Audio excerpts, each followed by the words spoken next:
Assalamualaikum warahmatullahi wabarakatuh.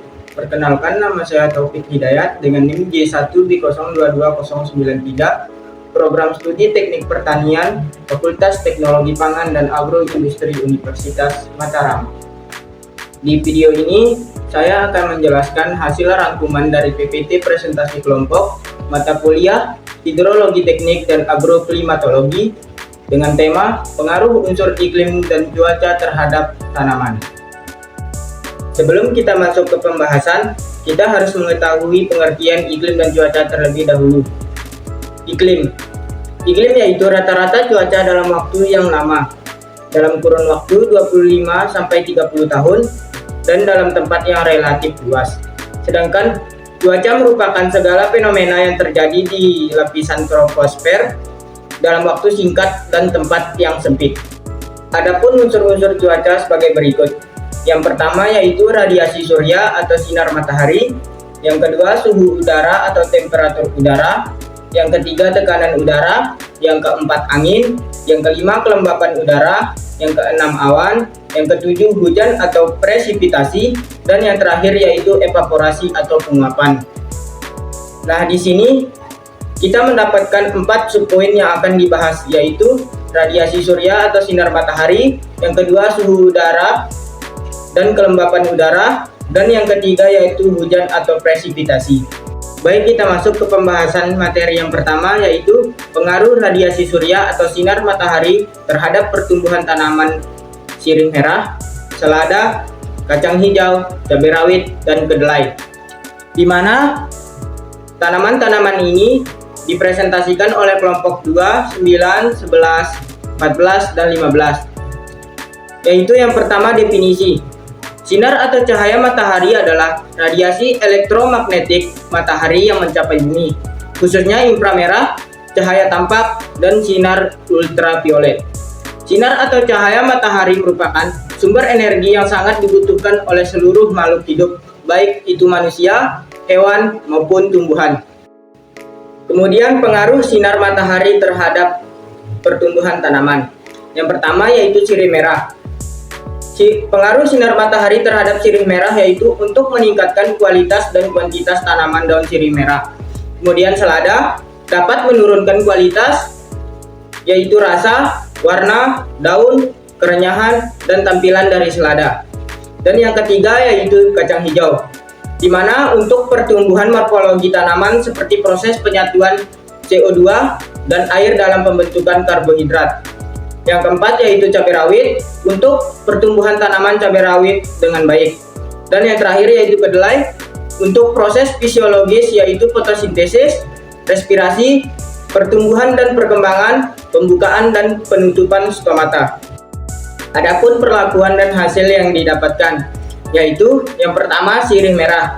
Perlakuannya yaitu persiapan bibit, proses pelaksanaan di rumah paranet menggunakan kerangka baku, dan pemeliharaan tanaman. Dengan hasil yaitu secara keseluruhan, naungan menyebabkan peningkatan kandungan klorofil tanaman. Yang kedua yaitu selada, dengan 2 perlakuan yaitu tanpa naungan dan ternaung. Pada perlakuan tanpa naungan, warna daun lebih gelap, rasa lebih pahit, kerenyahan rendah, dan kanopi yang padat dan berdaun tebal. Sedangkan pada perlakuan ternaung, warna daun terang, tekstur dan daun lebih renyah dan berdaun tipis. Kemudian yaitu kacang hijau, terdapat 2 perlakuan yaitu pada kondisi gelap dan kondisi terang. Dengan hasil pada kondisi gelap dapat mempengaruhi kerja hormon auksin, sedangkan pada kondisi terang akan mengalami kerusakan. Kemudian yang keempat yaitu cabai rawit, dengan perlakuan memberikan intensitas cahaya matahari dan kadar air dalam tanah. Dengan hasil yaitu pemberian cahaya matahari lebih dapat meningkatkan kualitas tanaman. Yang terakhir yaitu kedelai, dengan perlakuan memberikan naungan bedengan. Perlakuan ini dapat mempengaruhi tanaman kedelai yang optimal dan meningkatkan kualitas tanaman.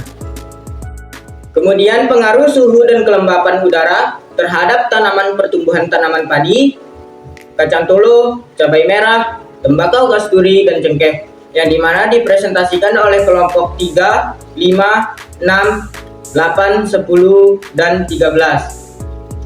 Yang pertama ada definisi. Suhu merupakan suatu besaran untuk menyatakan ukuran derajat panas dinginnya suatu benda. Sedangkan kelembapan adalah konsentrasi uap air di udara yang dapat berubah tergantung temperatur, tekanan, dan iklim. Adapun pengaruh suhu dan kelembapan udara terhadap tanaman. Yang pertama yaitu padi. Kenaikan suhu mengakibatkan penurunan produktivitas tanaman. Yang kedua yaitu kacang tolo. Kenaikan suhu yang berlebihan dapat menyebabkan proses metabolisme rusak sehingga mempengaruhi pertumbuhan dan perkembangan tanaman. Yang ketiga yaitu cabai merah. Jika suhu terlalu rendah atau tinggi, akan merusak kualitas buah yang dihasilkan. Yang keempat yaitu tembakau kasturi. Kelembapan yang tinggi dapat menyebabkan penurunan produktivitas tembakau kasturi. Dan yang terakhir yaitu pada tanaman cengkeh. Perubahan iklim seperti suhu yang berpengaruh terhadap fitohormon dan juga ekspresi gen pembungaan. Kemudian perlakuan dan hasil tanaman. Pada tanaman padi, perlakuan yang dilakukan yaitu percobaan lapang, yang dimana suhu lantai jemur dan suhu tinggi di dalam rumah kaca. Dengan hasil suhu rumah kaca lebih tinggi dibandingkan dengan suhu di lantai jemur. Suhu yang terlalu tinggi menyebabkan laju pengisian asimilat ke gabah menurun, sedangkan intensitas penyiraman dapat menurunkan laju pengisian gabah. Yang kemudian kedua yaitu kacang tolo dengan perlakuan suhu ruang, open, dan refrigerator yang dilakukan sebanyak 3 kali.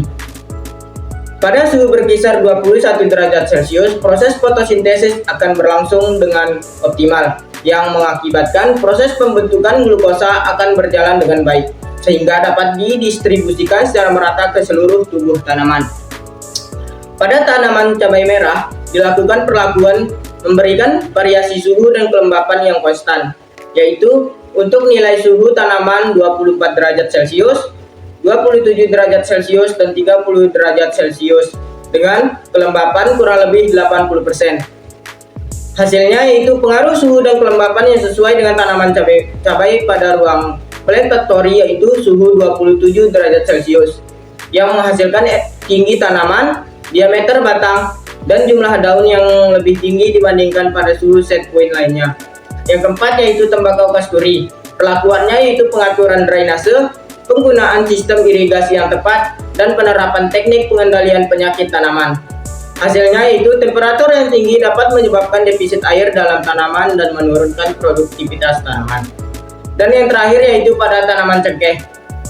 Adapun perlakuan yang dilakukan yaitu analisa regresi antara variabel iklim selama 10 tahun dengan hasil yaitu suhu meningkatkan perkembangan tanaman sampai batas tertentu sehingga apabila mencapai titik maksimum akan menunjukkan hubungan parabolik. Kemudian unsur iklim yang terakhir yaitu pengaruh hujan terhadap pertumbuhan tanaman jagung, apel, dan kedelai yang dimana dipresentasikan oleh kelompok 1, 4, dan 7. Yang pertama definisi. Hujan adalah proses kondensasi uap air di atmosfer menjadi butir air yang cukup berat untuk jatuh ke permukaan bumi karena dua proses yang mungkin dapat mendorong udara semakin jenuh menjelang hujan, yaitu pendinginan udara dan penambahan uap air ke udara. Adapun pengaruh hujan terhadap tanaman, yang pertama yaitu jagung. Curah hujan yang rendah pada saat kemarau mengakibatkan tumbuhan kekurangan air dalam proses perkembangan pertumbuhannya. Yang kedua yaitu apel. Curah hujan yang terlalu tinggi menyebabkan berkurangnya kesuburan tanah yang dibutuhkan oleh tanaman apel. Dan yang terakhir yaitu kedelai. Sekaman dari air hujan dan jenis tanah yang dapat mempengaruhi pertumbuhan hasil tanaman kedelai. Kemudian perlakuan dan hasil. Yang pertama pada tanaman jagung. Dampak dari kurangnya intensitas curah hujan bisa mengakibatkan tanaman jagung jadi kerdil dan menghasilkan buah yang kecil. Jika tidak ada irigasi tetap pada musim kemarau, dapat mengakibatkan tanaman jagung layu permanen dan mati. Yang kedua itu tanaman apel. Tanaman apel membutuhkan tanah yang kering untuk dapat bertumbuh dengan baik. Ketika hujan turun terus-menerus, dapat menyebabkan tanah menjadi terlalu basah, sehingga dapat menghambat pertumbuhan tanaman apel. Dan yang terakhir yaitu tanaman kedelai. Pengaruh defisit evapotranspirasi pada 3 varietas kedelai menunjukkan hasil yang sangat berbeda. Varietas yang menghasilkan produksi terbaik dan paling tahan terhadap cekaman air adalah varietas Willis. Jadi, Dapat disimpulkan bahwa unsur iklim dan cuaca sangat berpengaruh terhadap pertumbuhan tanaman. Setiap tanaman memiliki unsur iklim yang berbeda-beda yang dibutuhkan oleh tanaman, sehingga tanaman dapat tumbuh dengan baik dan menghasilkan produktivitas yang optimal. Mungkin hanya sekian ringkasan materi dari PPT presentasi kelompok yang dapat saya sampaikan. Apabila ada salah kata, mohon dimaafkan. Sekian dan terima kasih. Wabillahi taufiq wal hidayah. Wassalamualaikum warahmatullahi wabarakatuh.